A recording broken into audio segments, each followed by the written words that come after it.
Okay, guys, this is Mr. Cannon again, and this lesson is on the causes of the Civil War. Now, we've seen how we've been building up to conflict between the North and the South over several issues, of course, primarily being the issue of slavery. So we're going to look at are several of the things that actually specifically led to the Civil War. All right, let's start by talking about abolitionists. Okay, abolitionists were people who wanted to abolish or ban slavery in America. They were definitely a minority of the population. The majority of the population were not abolitionists. Even if they opposed slavery in theory, they did not want to, or they did not try to ban it. They weren't vocal about getting it thrown out of America. People, even many who were against it, thought that it was a necessary evil, or they thought that it would die out on its own, and so there was no reason to push for it. But there was a minority of the population, and we don't know the exact number, 10, 20%, who were vocal against slavery and would make their voices heard through articles, books, newspapers, speeches, etc. Um, and they were all throughout America, primarily in the northern states, but there were even a few abolitionists in the South. And two of the most famous Southern abolitionists are the Grimke sisters, Angelina and Sarah Grimke, who in South Carolina actually spoke out against slavery. They grew up in a fairly wealthy family in South Carolina, and they saw slavery firsthand. They spoke out against it. Now, they were eventually ostracized, as many Southern abolitionists were, and forced to move out of the South out of fear. But we did have abolitionists in America, and these abolitionists are going to start pushing for change. In the North, they're going to help to gain more traction by gaining more abolitionists. In the South, they are going to terrify Southern plantation owners. Southern plantation owners were convinced that most Northern industrialists were abolitionists and were out to take away their property, what they viewed as their property. And so we're going to have a disconnect that starts to develop between the North and the South. All right, let's start back in 1820. We're going to be looking at three compromises that passed through Congress over the issue of slavery and the expansion of it. What we're going to find is that any new land that is brought into America from the early 1800s on is going to immediately be disputed over whether it's going to be slave land or free land. Now, part of this is about power, because there was a balance of power in the Senate. You had an equal number of slave and free states, which means that each state has 2 senators, so you had an equal number of senators from slave states and senators from free states. That makes power pretty balanced in the Senate. Well, with the bringing in of Missouri as a slave state, that was going to throw that balance of power off, and it was going to give the slave states more power in the Senate. So the Northern congressmen threw a fit, and their compromise is going to be, okay, it's called the Missouri Compromise. We're going to bring in Missouri as a slave state, but we're also going to create a state that we're going to call Maine. Maine initially was a part of Massachusetts. It was a state that was divided in two. But when we bring it in as a separate state, now it gets 2 separate senators that are from free areas, and the balance of power remains equal in the Senate. What they also did as a part of the Missouri Compromise was they drew an imaginary line at the Missouri southern border. It's called the 3630 line. That refers to parallels, of course, in latitude. But the southern border of Missouri is going to become this imaginary line that represents anything new being free and anything new south being slave. So if you were north of that line and you wanted to join the United States as a territory, you would automatically be free territory. If you wanted to join America from the south of that line, you would automatically be slave. And that was a compromise that stayed in place for about 30 years, and it kept the peace between the slave states and the free states. It didn't mean that everything was good, but it did keep things relatively peaceful. That was until the Mexican War. And with the Mexican War, we're going to bring in, with the victory in the Mexican War, the United States is going to bring in large amounts of territory out in the southwest of the United States, what is the United States today. One of those areas is already organized with enough people that it's ready to become a state very soon after we win that war, and that is California. So when California applies for statehood, you can see if you draw a line at the southern border of Missouri, it doesn't work with California because California would be cut in two there. And so what has to be decided is the balance of power now going to shift to the slave areas of America or to the free areas of America? Well, the compromise gave the North, gave the free states California. So California is going to become a free state. The balance of power is going to be shifted to the northern states. In return, the South desperately wanted a new fugitive slave law. During this time, as you know from studying history in years past, there was something called the Underground Railroad. One of the leaders of that Underground Railroad was a lady named Harriet Tubman. But what the Underground Railroad did was it helped slaves escape from the South to the North, and many of them up into Canada, because it was only when they reached Canada that they could truly be safe and free. Some of them stayed in the North, however. And what the fugitive slave law said was that you had to report any runaway slave that you would see. Not only could you not help slaves run away, that was against the law, but now if you didn't report it, you could also be in trouble. So it was a way for Southern plantation owners to try to shut down that Underground Railroad. It did not work, of course. The Underground Railroad continued. Just to be clear, the Underground Railroad was a series of houses, secret houses. They were called stations, so that's why we use the symbolism of a railroad. The slave would go from station to station or house to house secretly, and the people in that house would help them move on to the next house or the next station as a part of the railroad. Eventually, they would escape into the North. When you have the Compromise of 1850, even though both sides get something out of this deal, neither side was happy with it. And that's the key here, is that neither side, North nor South, are happy with this compromise. And so it really didn't fix anything. The way the Missouri Compromise sort of lasted for 30 years and kept the peace, this compromise is not going to do so. So now we move forward to the Kansas-Nebraska Act. So the Kansas-Nebraska Act is going to, again, deal with land. These new territories that had been purchased well back in the early 1800s as part of the Louisiana Purchase. Well, now those territories are finally ready to be settled.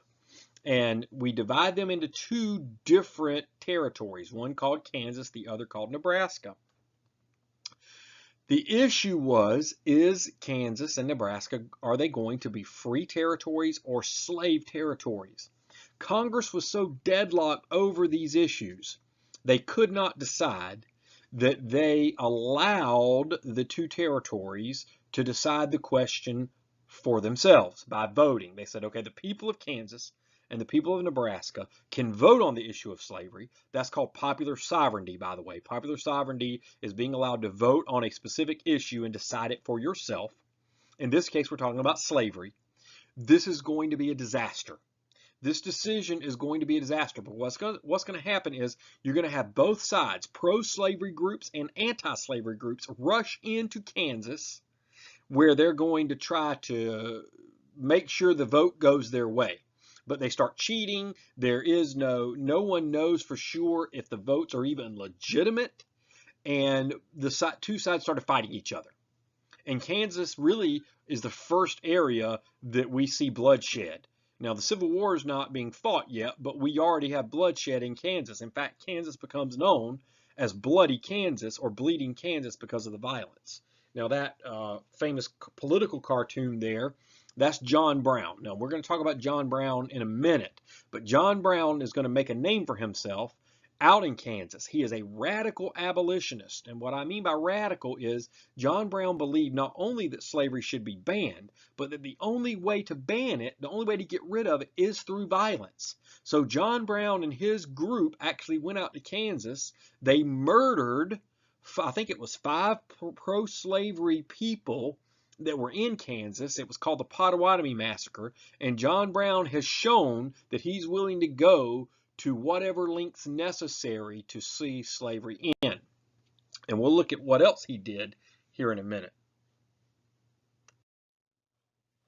All right, the next thing we want to talk about is a Supreme Court decision. It's called the Dred Scott decision. Now, Dred Scott, you can see the painting of him there on the right. Dred Scott was a slave who lived in, I think, Missouri, and then eventually his owner, who was not a plantation owner, he was an army surgeon, so he traveled all over the place. One of the places he traveled was in Illinois. So when Dred Scott's owner died, the will actually willed Dred Scott to the owner's children. But Dred Scott said, no, that's not how it should be. I lived in free territory, and because I lived there, I should therefore be free. So he actually, with a team of lawyers, he sued for his freedom. The case went all the way to the Supreme Court. And here the Supreme Court is going to make one of the worst rulings in the history of the court. And that ruling, called the Dred Scott decision, said a couple of different things. The first thing it said was that slaves are not citizens. In fact, it said any African Americans aren't citizens of the country. Therefore, they don't have the same legal rights that whites do. And that included the right to sue. So in essence, they're saying slaves and African Americans can't actually sue. They're not citizens of the country. They also said, the Supreme Court, that Congress cannot outlaw slavery in any federal territory. Now, that doesn't mean that states can't outlaw it. If you were a state, you can outlaw it. But the territories that aren't ready to become states yet are under federal jurisdiction, meaning Congress controls them. And what the Dred Scott decision said is that Congress cannot ban slavery. Congress is not free to ban slavery anywhere. So basically what happens is all those territories that would have been free territories now immediately become slave territories and slave areas. And of course, Northerners, especially Northern abolitionists, are outraged by this. They're outraged. They view this as sort of a last straw. They view this as the end of being able to argue things through the legal system. And for some of them, that meant the only way to actually get what they're trying to get, which is outlawing slavery, is through violence. Now, this is not a majority of people by any means, but there are people in the North who do start to see this as a place where violence is the only way to achieve their goals. Another thing we need to discuss is a very famous book that was written during this period. It was written by a lady from Connecticut, a white lady from Connecticut. Her name was Harriet Beecher Stowe. Harriet Beecher Stowe lived in Missouri for a short period, and Missouri was a slave state, even though where she grew up, Connecticut was not. Well, she was a writer, so she wrote a novel. It was a fictional book, but it was based on life on a plantation. Now, did Harriet Beecher Stowe really know what life like was on a plantation? Probably not fully, but she had seen enough to write about the evils of slavery. And the book is very powerful.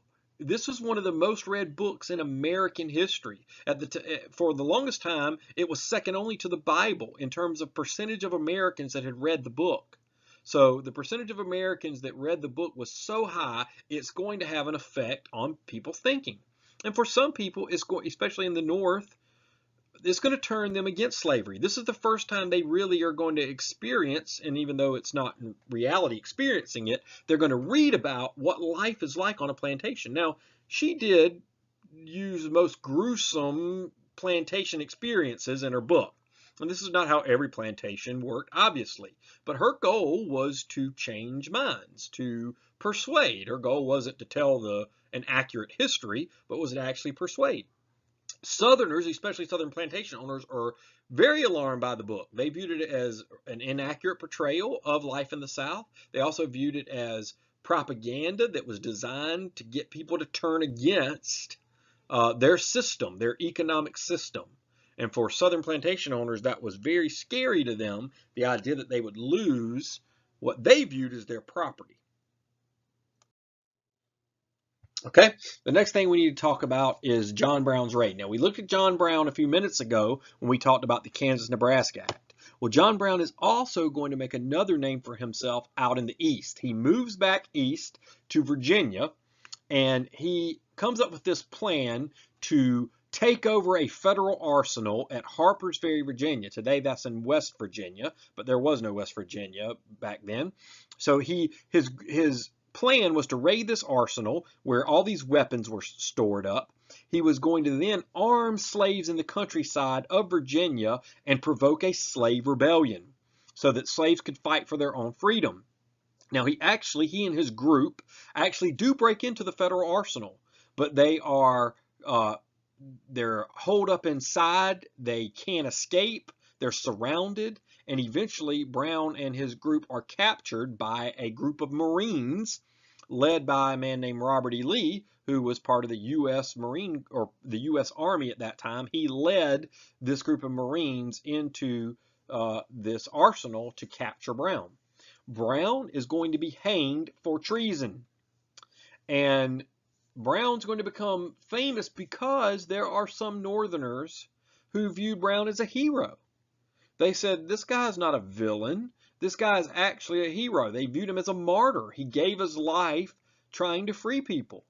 And so they viewed him very positively. That is going to terrify Southerners, not just plantation owners, but lots of Southerners even more, because they say, okay, if Brown had achieved his goal, not only would plantation owners have been in danger, but many white Southerners would have been in danger as part of the crossfire.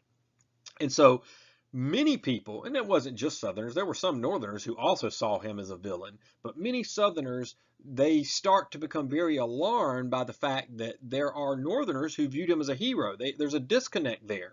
There is a division there, and the two sides really can't even understand where each is coming from. And that, of course, is dangerous when we get to that place where we can't even understand where our opponents are coming from, even if they or disagree with us. Then if we can't understand where they're coming from, that leads to not being able to communicate. That leads to division, which can lead to violence. And in this case, it did lead to violence. The final straw that led to the Civil War is going to be the election of Abraham Lincoln. The election of 1860 was one of the weirdest elections we've ever had. Normally, we have two major candidates running against each other, and those two candidates in today's parties are the Republican and the Democrat. But in 1860, the country was so divided, there are going to be four major candidates running against each other. Abraham Lincoln is not going to win a single electoral vote in the South, and yet he's going to become president. He only won 39.4% of the entire vote in America. So he won way less than half. In other words, to put it another way, 4 out of 10 Americans voted for Abraham Lincoln, but that means that 6 out of 10 Americans voted for somebody else. And yet because it was so divided 4 ways, Lincoln's going to still get elected. That's the lowest percentage that anybody's ever gotten elected with. And so he's going to get elected, and his election is going to be the final straw for many in the South because they viewed him as a serious threat to their way of life. They viewed him as somebody who would ban slavery, who would take away the plantation system, and so you started seeing calls for secession in the South. To secede means to leave the Union. South Carolina is going to become the first state to actually do that. South Carolina, after his election in December, so it's about a month later, South Carolina is actually going to secede or leave the United States. Other southern states eventually will follow South Carolina, and now we have a divided country and a civil war, which we'll talk about in the next unit.